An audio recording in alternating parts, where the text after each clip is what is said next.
오늘 함께 보실 말씀 구약성경입니다. 시편 105편 1절과 3절 말씀, 1절부터 3절 말씀을 우리가 함께 보도록 하겠습니다.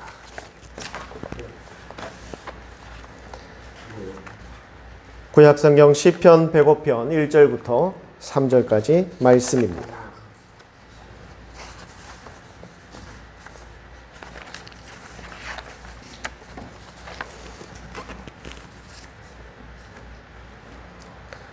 말씀을 저와 여러분이 같이 봉독하도록 하겠습니다. 1절부터 3절까지 같이 읽겠습니다.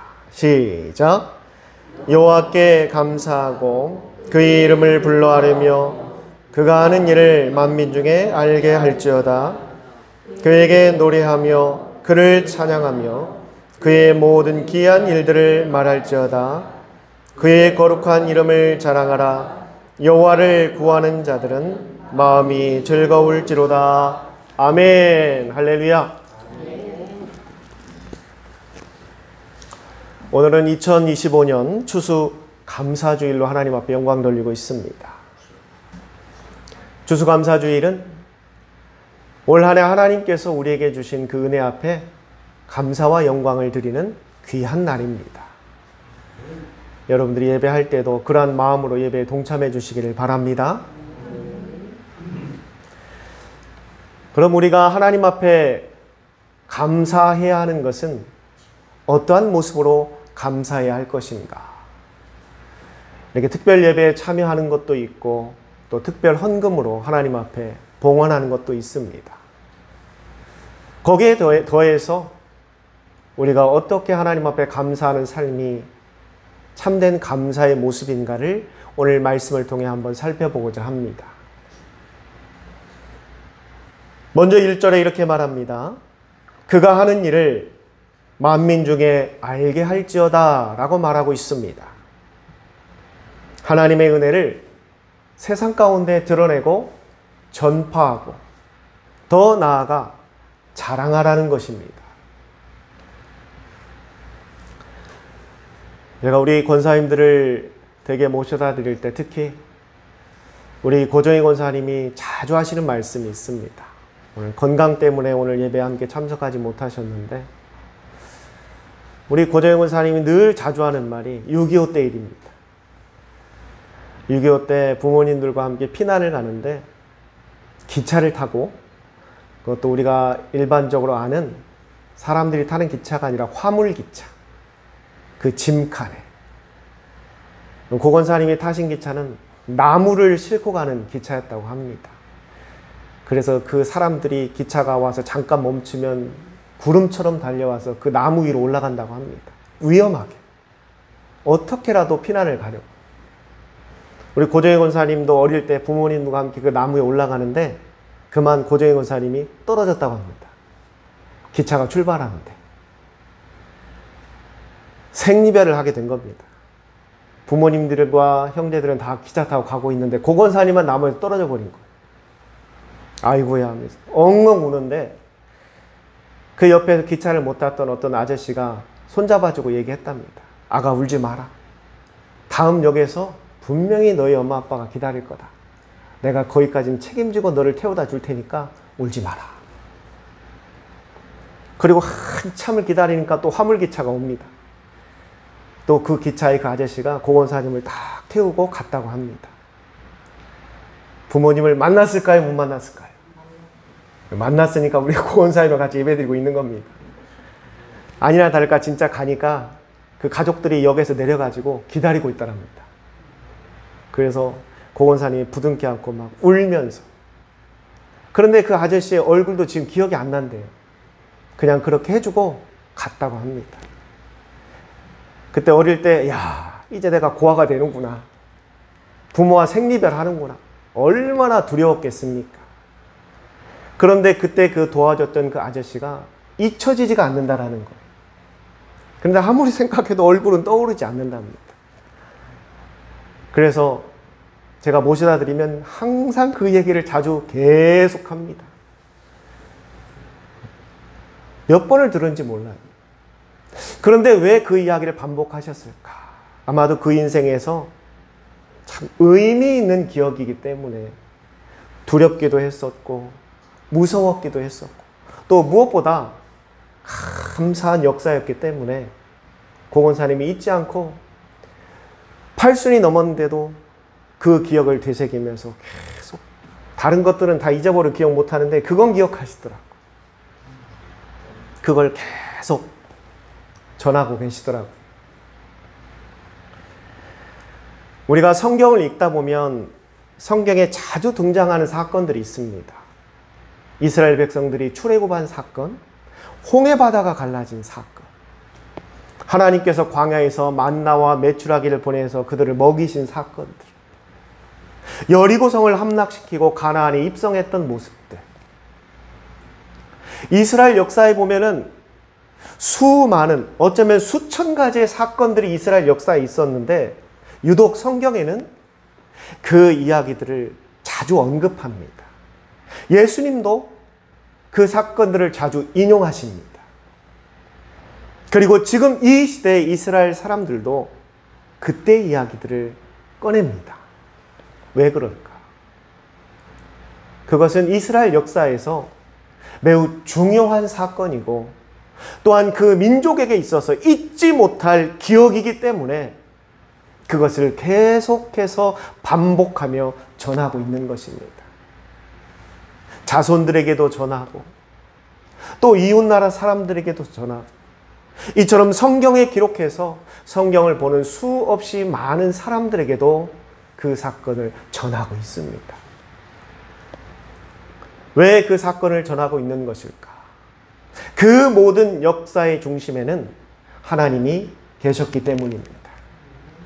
이스라엘 백성들은 그걸 잊지 못해서 그걸 계속 전하고 있는 것입니다. 성도 여러분, 우리가 이스라엘 사람들이 아니고 유대인이 아니기 때문에 출애굽의 기억, 홍해 바다의 사건들을 우리 조상들은 모릅니다. 그러나 여러분, 굳이 그 사건에 우리가 동참하지 못했다 하더라도 저와 여러분이 길게는 인생의 전체를 놓고 짧게는 올 2025년만을 놓고 보더라도 내 인생에서 나를 도우신 하나님의 기억들이 하나쯤은 있을 겁니다. 물론 그 기억과 그 은혜의 경중을 우리가 따줄 수는 없습니다. 누구의 은혜가 더 크다라고 말할 수 없다라는 겁니다. 그러나 그게 크든 작든 여러분의 인생에 분명히 기억되고 있는 일들이 있을 것입니다. 하나님 앞에 감사한다라는 것은 그 기억들을 꺼내는 겁니다. 그리고 내가 아는 사람들에게 전하는 겁니다. 나를 도와주신 하나님, 나를 살려주신 하나님, 내가 정말 힘들고 어려운 상황 가운데 나를 건져주셨던 하나님, 해결할 수 없는 문제 앞에 답답해하던 나에게 문제 해결함을 주신 하나님, 깨닫지 못해서 갈팡질팡하며 인생을 헤매고 있는 나에게 길을 보여주셨던 하나님. 여러분, 감사는 그 하나님을 드러내는 겁니다. 그 하나님을 자랑하는 겁니다. 그리고 그 하나님을 전하는 겁니다. 그게 바로 감사임을 기억하시기 바랍니다. 또한 두 번째로 2절에 말합니다. 그에게 노래하며 그를 찬양하며 그의 모든 기한 일들을 말할지어다. 할렐루야. 이제 가을이 되어서 온 산이 다 울긋불긋 단풍이 아름답게 물들고 있습니다.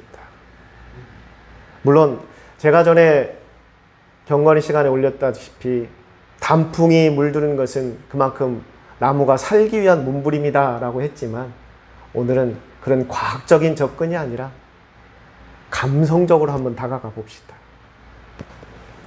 가을이 되면 이 단풍들을 보면서 여러분들은 어떤 생각들을 갖습니까? 일단 아름답죠?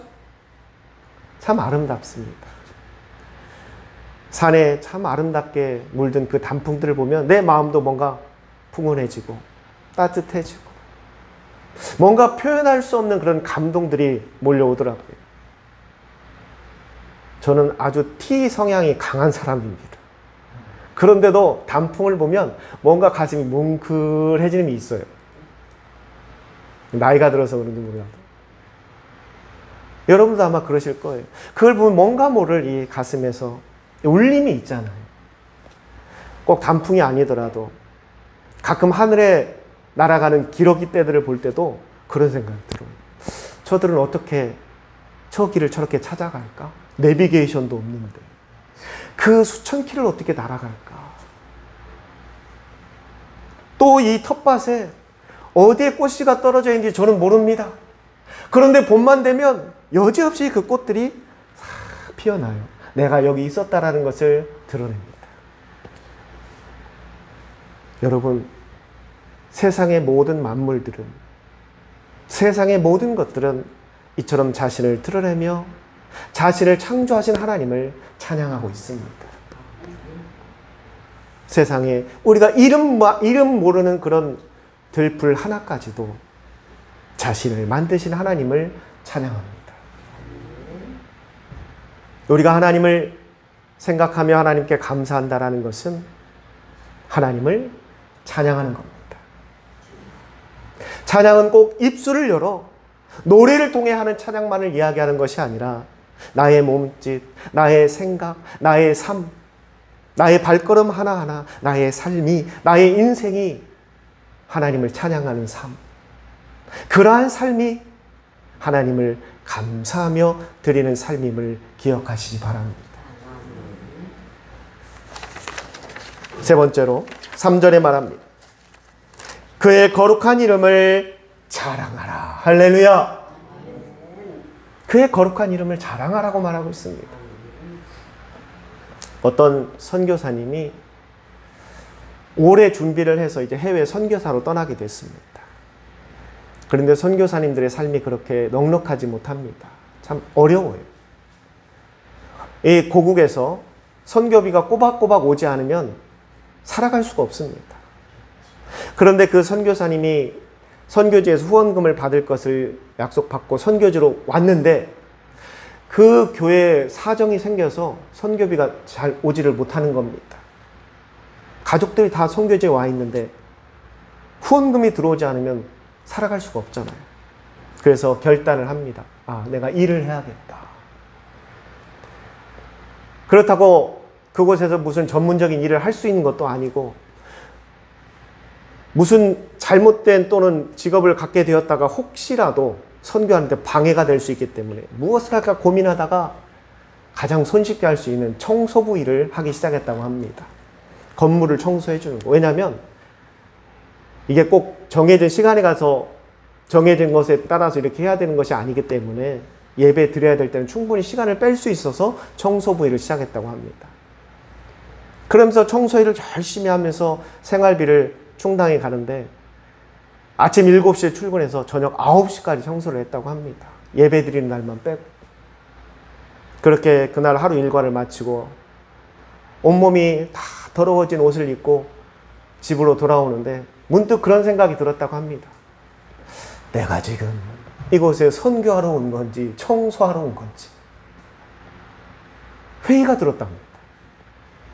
정말 이곳에 오기 전에는 한 영혼이라도 주님께 인도하고자 하는 그 선교의 열정을 가지고 왔는데 지금 나는 청소만 하는 게 내 일상이 되어버렸다는 것에 대해서 정말 내가 무엇 하기 위해서 이곳에 왔나 모르겠다라는 후회도 찾아오고 그런 걱정도 들고 그 삶이 한심해 보이기도 하고 그런데 우연치 않게 그 형편이 어려운 선교사님의 사정을 듣고 한국의 한 가정에서 목사님에게 아르바이트를 제의했다고 합니다. 뭐냐면 그 한국인 자녀들이 유치원이나 또는 초등학교에서 수업이 끝나면 의무적으로 법적으로 부모가 가서 꼭 데리고 와야 됩니다. 우리나라는 어릴 때부터 알아서 그냥 학교했잖아요. 우리가 그렇죠? 뭐 초등학교 1학년이든 2학년이든 알아서 집에 왔는데 외국은 안 그래요. 법적으로 어린아이들은 미성년은 부모가 꼭 가서 픽업해 와야 돼요. 그렇지 않으면 부모가 처벌받습니다. 그래서 그런 아르바이트가 많아요. 부모가 항상 갈 수 없기 때문에 돈을 주고 그 가족에 관계된 사람이라든지 또는 그 일을 하는 사람들이 가서 아이를 대신 픽업해 오는 겁니다. 그 일을 목사님께 제의한 거예요. 목사님 그 일을 좀 해달라고. 그 일하면 좀 형편에 도움이 될 거라고. 그래서 목사님 하겠다. 그래서 그날도 일을 마치고 이제 점심때 아이들을 픽업하기 위해서 갔습니다. 그때 부모님이 먼저 전화를 해놨대요. 선생님, 제가 아는 목사님이 내 아이를 픽업하러 올 테니까 오시면 아이를 잘 이렇게 인도하라고. 선생님도 알았다고. 그래서 목사님이 이제 갔어요. 가서 이만저만해서 누구를 픽업하러 왔다. 그래서 선생님이 묻는 겁니다. 뭐 하시는 분이냐. 그때 목사님이 자신의 옷을 보니까 청소부 옷을 입고 있는 거. 그래서 아, 저 청소부입니다. 그러니까 선생님이 안 된다고. 분명히 목사님이 온다고 했다고. 안 된다고. 그때 상황을 알고서는 목사님이 다 설명을 잘 해서 아이를 간신히 픽업해서 오는데 운전을 하고 오면서 그 생각이 들었다고 합니다. 내가 이곳에 온 것도 하나님의 뜻이고 또한 내가 청소 일을 하는 것도 하나님의 뜻인데 내가 지금 무엇을 부끄러워하고 있었는가?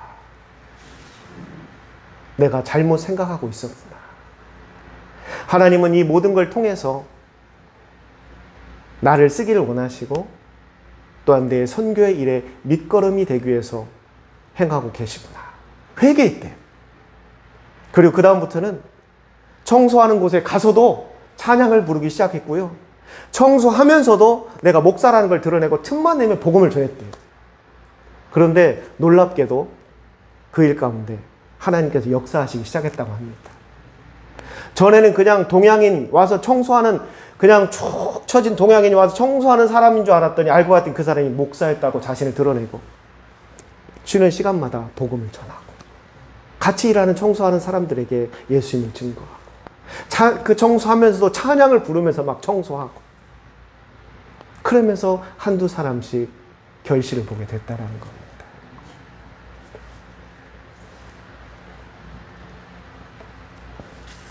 사랑하는 성도 여러분, 하나님께서는 언제나 우리에게 이렇게 말씀하십니다. 나는 너의 하나님이라. 그리고 너희는 나의 자녀라고 말씀하셨습니다. 하나님은 한 번도 우리를 부끄러워하신 적이 없습니다. 내가 어떤 지위에 있든, 나의 직업이 무엇이든, 나의 한 달 수입이 얼마이든 하나님은 그것을 가지고 우리를 평가하신 적이 없습니다. 하나님은 단 한 번도 우리를 부끄러워하신 적이 없습니다. 하나님은 우리를 이 세상 천하 만물보다 귀하게 대하셨습니다. 그래서 우리를 살리기 위해 하나님이 직접 인간의 모습으로 오신 겁니다. 그런데 여러분, 우리는 삶을 살아가면서 과연 나의 하나님을 얼마나 자랑스럽게 여기며 살아가고 있는가? 오늘은 추수감사주일로 하나님 앞에 예배드리고 있습니다. 우리가 하나님 앞에 감사한다라는 것은 여러 가지 방법들이 있겠지만 그 중에 하나, 내가 하나님을 자랑스러워하는 것. 할렐루야. 내가 하나님의 자녀라는 것, 내가 구원받은 자라는 것, 하나님의 백성이라는 것을 자랑스러워하는 것. 그 삶으로 살아가는 것이 바로 하나님 앞에 감사하는 성도의 삶임을 기억하시기 바랍니다.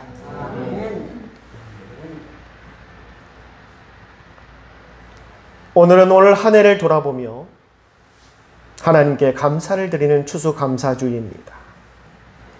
우리가 어떻게 하나님 앞에 감사할 수 있을까를 오늘 말씀을 통해 우리가 살펴보았습니다.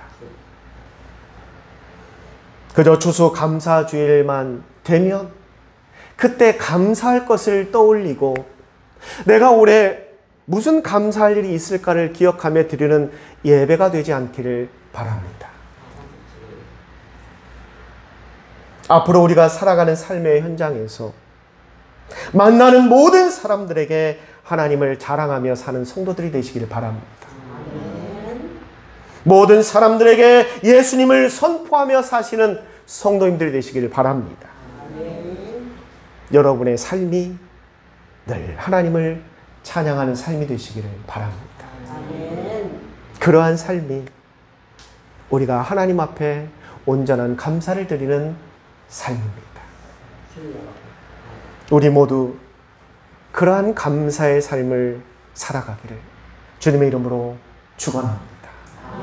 기도하겠습니다. 사랑의 아버지 하나님,